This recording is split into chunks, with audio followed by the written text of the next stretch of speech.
Pernahkah Anda membayangkan bagaimana rasanya dioperasi tanpa obat bius?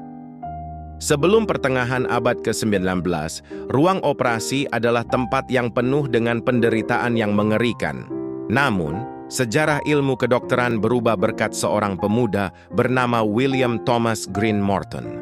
Lahir pada tanggal 9 Agustus 1819 di Charlton, Massachusetts, Morton adalah putra seorang petani keturunan Skotlandia dan penambang. Dibesarkan dalam didikan agama yang ketat, Morton sejak kecil bermimpi menjadi seorang dokter, namun harapan itu hancur ketika bisnis ayahnya bangkrut. Ia terpaksa menyambung hidup sebagai juru tulis dan pramuniaga, sebuah pekerjaan yang sangat ia benci. Mencari jalan keluar, Morton masuk ke Baltimore College of Dental Surgery pada tahun 1840 untuk menjadi dokter gigi.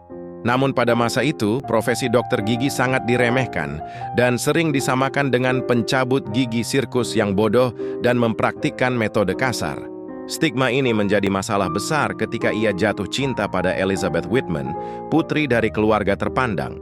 Untuk membuktikan kelayakannya dan memenangkan hati keluarga istrinya, Morton berjanji akan menjadi seorang dokter medis dan masuk ke Harvard Medical School.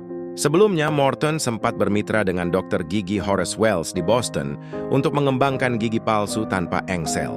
Inovasi ini membutuhkan pelat yang pas di mulut, namun hal itu mengharuskan mereka mencabut akar gigi tua pasien, sebuah proses yang sangat menyiksa.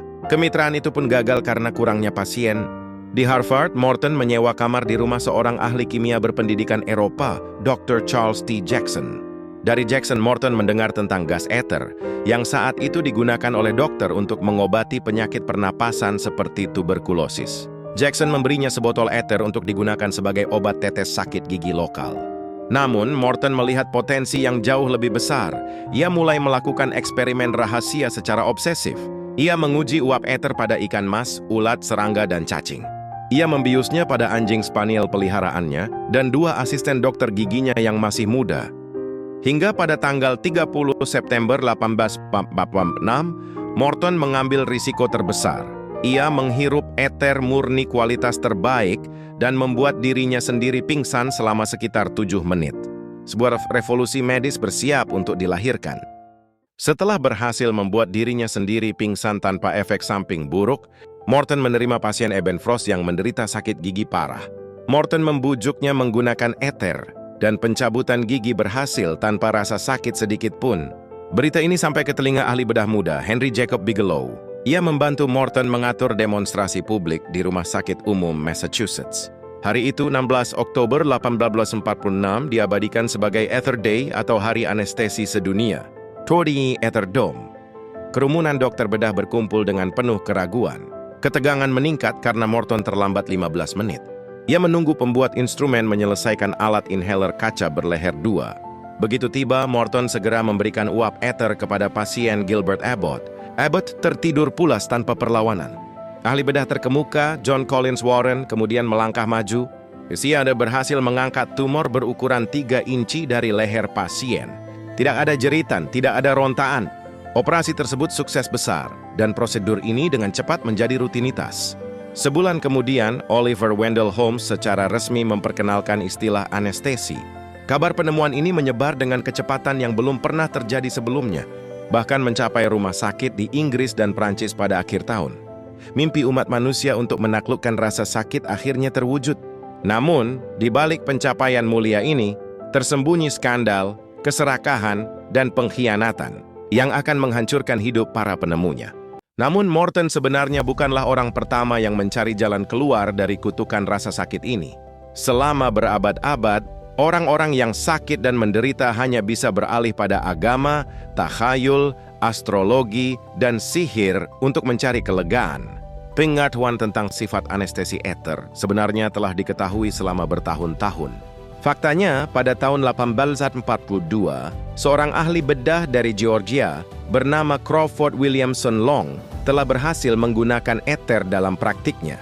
Sayangnya, ia memilih untuk merahasiakannya dan tidak pernah mempublikasikan hasil temuannya tersebut hingga tahun 1849. Lalu ada pula mantan rekan kerja Morton sendiri, yaitu Horace Wells. Jauh sebelum Morton, tepatnya pada tahun 1844, Wells telah mencoba mempelopori penggunaan anestesi dalam operasi gigi melalui penggunaan nitrous oxide. Morton sebenarnya mengetahui tentang konsep anestesi inhalasi dari demonstrasi Horace Wells tersebut. Namun demonstrasi publik yang dilakukan Wells berujung pada kegagalan. Pasien yang ditangani Wells di depan umum berteriak kesakitan. Akibatnya, upaya Wells untuk mengklaim paten tidak membuahkan hasil, dan nitrous oxide dianggap tidak cukup kuat sebagai anestesi. Sederet kegagalan dan kerahasiaan ini membuat komunitas medis saat itu sangat skeptis. Pada masa itu, obat penawar rasa sakit yang dipatenkan seringkali disamakan dengan praktik perdukunan atau tipu daya. Siapapun yang berani mengklaim bisa menghilangkan rasa sakit bedah akan langsung dicap sebagai penipu. Morton sangat menyadari risiko kehancuran reputasi ini. Itulah sebabnya ia mencari bantuan Dr. Jackson sebagai ahli kimia. Jacksonlah yang memberikan kunci penting.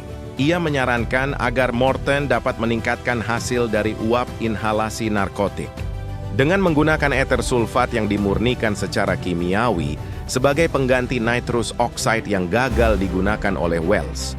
Berbekal rahasia kemurnian kimia inilah, Morton bersiap mengambil langkah besar, langkah yang akan mengubah sejarah umat manusia selamanya. Morton sangat menyadari nilai penemuannya dan berambisi menguasai hak monopolinya. Ia menyamarkan gas ether dengan pewarna merah dan minyak jeruk, lalu mematenkannya sebagai Letheon. Nama ini diambil dari Lethe, sungai kelupaan di dunia bawah mitologi Yunani. Namun, rencananya hancur berantakan. Dr. Jackson menuntut 10% keuntungan paten tersebut.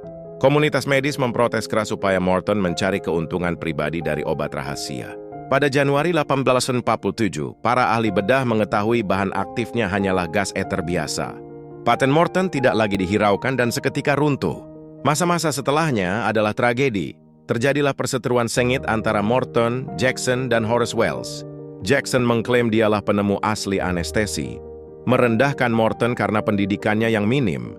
Akibat serangan ini, Morton kehilangan praktik dokter giginya dan hancur secara finansial. Ia menghabiskan sisa hidupnya dalam tuntutan hukum yang sia-sia. Upaya pendukungnya meminta Kongres memberinya hadiah $100.000 selalu digagalkan rivalnya.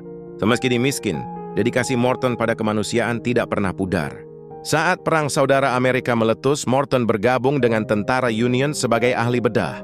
Ia memberikan ether kepada tentara yang tak terhitung jumlahnya di rumah sakit lapangan. Jenderal Ulysses Grant menyatakan Morton telah melakukan lebih banyak hal untuk prajurit, karena ia mengajarkan cara menghilangkan rasa sakit. Akhir kisah mereka sungguh ironis. Pada 1868, Morton menderita stroke fatal di kereta kudanya. Ia meninggal di usia 48 tahun. Rival utamanya, Dr. Jackson, bernasib lebih kelam. Pada 1873, ia menjadi gila dan menghabiskan sisa hidupnya di rumah sakit jiwa. William T.G. Morton mungkin memiliki banyak kekurangan, namun ia adalah sosok revolusioner yang berani bereksperimen dan membuka mata dunia. Tanpa dirinya, pembedahan modern tidak akan pernah tercipta. Terima kasih telah menonton.